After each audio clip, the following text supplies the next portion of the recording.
Bienvenue sur ma chaîne Chronique du Monde Réel. Cette vidéo fait partie de la série Les Architectes Invisibles, qui explore les mécanismes invisibles influençant l'esprit humain, mémoire, attention, perception, peur, désir et conscience. Et si l'opinion que tu tenais n'était pas véritablement la tienne? Tu penses réfléchir, analyser et prendre du recul, mais en réalité, ton cerveau ne crée pas toujours, il sélectionne. Il choisit parmi ce qu'il voit, ce qu'il entend et surtout ce qu'il observe le plus fréquemment. Imagine regarder les mêmes publicités à la télévision, entendre les mêmes idées à la radio, puis voir les mêmes posts sur les réseaux sociaux, sans fin. Ton esprit a une vulnérabilité. Il confond répétition et véracité. Plus une idée est répétée, plus elle te semble logique. Plus une idée circule, plus sa crédibilité augmente, même si elle est erronée.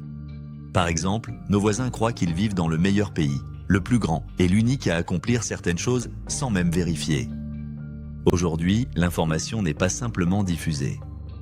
Elle est organisée, triée, simplifiée et amplifiée. Dans les médias, certains sujets sont mis en lumière pendant des semaines, tandis que d'autres sombrent dans l'oubli. Cela ne signifie pas qu'ils soient faux, mais simplement qu'ils sont moins visibles. Et ce que tu observes est fini par influer sur ce que tu penses. Progressivement, une idée réapparaît encore et encore, sous différentes formes, des mots variés, des visages divergents. Mais toujours, le même message persiste.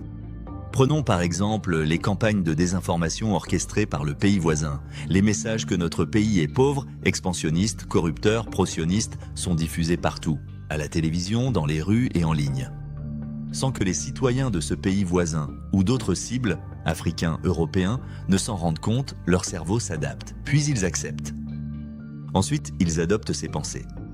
Ils commencent à penser ainsi, à parler ainsi, à défendre ces idées comme si elles leur appartenaient. Mais d'où proviennent réellement ces idées? C'est ce que l'on appelle l'ingénierie de l'opinion. Un processus secret, mais extrêmement efficace. Il ne s'agit pas de forcer à croire, mais de créer un environnement où certaines idées deviennent inévitables. Ton cerveau recherche la simplicité. Il privilégie une idée claire et souvent répétée à une idée complexe, peu exposée. Il opte pour ce qui nécessite le moindre effort. Face à un débat complexe, tu pourrais privilégier le message le plus simple et entendu, même s'il n'est pas complet.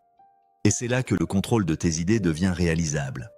Pas en t'imposant des opinions, mais en rendant certaines idées dominantes et d'autres invisibles. Comme par exemple le blackout total fait par nos voisins sur les réussites diplomatiques et sportives de notre pays et ses grandes réalisations et avancées dans plusieurs domaines. Ce que tu ne vois pas disparaît de ton esprit. Mais ce que tu entends le plus devient ce que tu crois le plus. Et ainsi, peu à peu, ta perception du monde se façonne. Cette perception n'est pas seulement basée sur la réalité, mais elle est basée aussi sur ce qu'on te montre. Ce qui est répété finit par devenir évident. Mais une évidence ne signifie pas forcément vérité. Alors dis-moi, les idées que tu défends aujourd'hui, les opinions que tu considères comme évidentes, sont-elles vraiment les tiennes? Ou sont-elles le produit de ce que tu as vu, entendu et répété? Mais attention, cela n'est qu'un exemple des mécanismes. Car ce qui influence ton opinion influence également ton attention et même ta mémoire. Si tu souhaites comprendre comment tout cela s'entrelace, découvre les autres épisodes de la série Les Architectes Invisibles. Bonne nouvelle, tu ne percevras plus les choses de la même manière. Et pour toi, quelle est la dernière opinion que tu as remise en question? Partage-le en commentaire. Et si tu veux reprendre le contrôle de ton attention, abonne-toi et active la cloche pour découvrir la suite de notre exploration. Le savoir est ton unique défense.